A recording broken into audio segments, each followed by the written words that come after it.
3 விதங்களில் வெளிப்படும் தீர்க்க தரிசன வரம். இந்த தீர்க்க தரிசன வரம் ஒரு இடத்தில் இருக்கிறது என்பதை எப்படி நம்ம பார்க்கலாம். gift of prophecy manifested in 3 ways.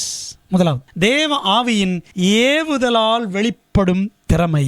படித்தவர்கள் மட்டுமல்லங்க, படித்தவங்க மட்டும் கிடையாது, படிப்பறியாதவர்களும் தேவனுடைய வாயாக செயல்பட்டு தேவனுடைய வார்த்தையை வல்லமையாக அறிவித்து வந்திருக்கிறார்கள். உதாரணம், பழைய ஏற்பாட்டில் ஆமோஸை பற்றி என்ன சொல்லுது பாருங்களேன். ஆமோஸ் 7:14-15 வசனங்கள். ஆமோஸ் அமத்சியாவுக்கு பிரதியுத்தரமாக, நான் தீர்க்கதரிசியும் அல்ல, தீர்க்கதரிசியின் புத்திரனும் அல்ல, நான் ப்ராஃபட் கிடையாது, எங்க அப்பாவும் ப்ராஃபட் கிடையாது. அதான் சொல்றாரு, நான் மந்தை மேய்க்கிறவன், மாடு மேய்க்கிறவன், காட்டத்தி பழங்களை போர்க்கிறவனுமாய் இருந்தேன். ஆனால் மந்தையின் பின்னாலே போகிற போது என்னை கர்த்தர் அழைத்து, நீ போய் என் ஜனமாய் இஸ்ரவேலுக்கு விரோதமாக தீர்க்க தரிசனம் சொல்லு என்று கர்த்தர் உரைத்தார். பார்த்தீங்களா, படிக்காத ஒரு நபரை, மாடு மேய்ச்ச ஒரு நபரை, பழங்களை பொறுக்கின ஒரு நபரை தேவன் தீர்க்கதரிசியாக அழைத்தார்.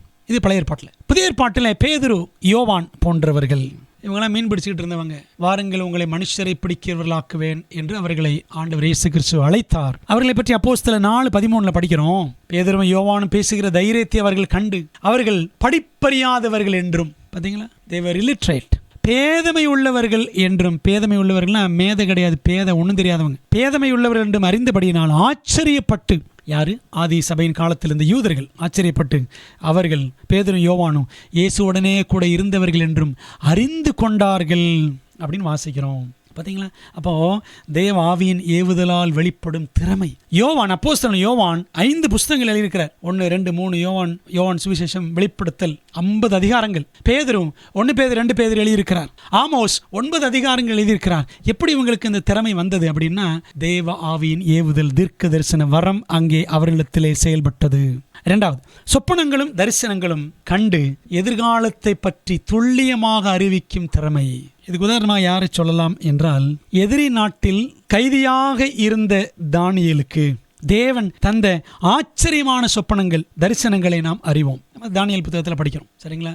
2 அதிகாரம், 4 அதிகாரம், 7, 8, 9, 10, 11, 12 வரைக்கும் தானியேல்ல நிறைய தரிசனங்கள், சொப்பனங்கள் இருக்கிறது. ஒரு கைதியை ஆண்டவர் எவ்வளவு அற்புதமாக பயன்படுத்தினார். தானியேல் சொன்னதெல்லாம் அப்படியே நிறைவேறின, இன்னும் சில காரியங்கள் நிறைவேற இருக்கின்றன. எரேமியா 28:9 படிக்கிறோம், சமாதானம் வரும் என்று தீர்க்க தரிசனம் சொல்லி இருக்க, அந்த தீர்க்கதரிசி சொன்ன வார்த்தையின்படியே வந்தால் அப்பொழுது அவன் கர்த்தர் மெய்யாய் அனுப்பின தீர்க்கதரிசியாக விளங்குவான் என்று எரேமியா தீர்க்கதரிசி சொன்னான். ஒரு தீர்க்கதரிசி சொல்றது நடக்கணும். தானியேல் சொன்னதெல்லாம் நடந்துச்சு. பார்த்தீங்களா, அப்போ அந்த துல்லியமாக அறிவிக்கும் திறமை தேவன் கொடுக்கிற கிருபை. 3வது, தீர்க்கதரிசிக்கு மேலாக செயல்படும் தனித்துவமான திறமை, unique talent R unique ability that functions more than a prophet.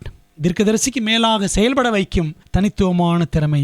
அப்படி செயல்பட்டவர்கள் வேதாமத்தில் 2 பேர்னு சொல்லலாம். ஒருத்தர் மோசே, பழைய ஏற்பாட்டில். என்னாம் 12, 6, 7, 8 பாருங்க. அப்பொழுது அவர், என் வார்த்தைகளை கேளுங்கள், உங்களுக்குள்ளே ஒரு தீர்க்கதரிசியாய் இருந்தால் கர்த்தராகிய நான் தரிசனத்தில் என்னை அவனுக்கு வெளிப்படுத்தி சொப்பனத்தில் அவனோட பேசுவேன். என் தாசனாகிய மோசேயோ அப்படிப்பட்டவன் அல்ல, என் வீட்டில் எங்கும் அவன் உண்மையுள்ளவன்.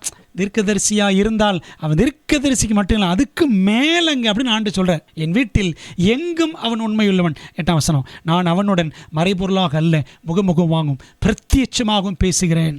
அவன் கர்த்தரின் சாயலை காண்கிறான். இப்படி இருக்கேன், நீங்கள் என் தாசனாகிய மோசேக்கு விரோதமாய் பேச உங்களுக்கு பயமில்லாமற் போனது என்ன என்றார் அப்படின்னு வாசிக்கிறோம். பார்த்தீங்களா, எவ்வளவு மேன்மையாக தேவன் மோசையை பற்றி சொல்லுகிறார். தீர்க்கதரிசிகளுக்கும் மேலானவன், தேவனோடு மிகவும் நெருக்கமான உறவு வைத்திருந்தவன். ஒருவன் தன் சிநேகிதனோடு பேசுவது போல கர்த்தர் மோசையோடு முகமுகமாய் பேசினார். யாத்திரை 33:11 வாசிக்கிறோம்.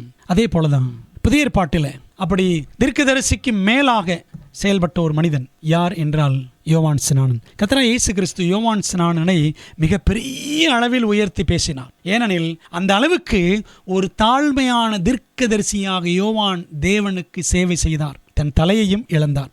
என்ன தாழ்மை?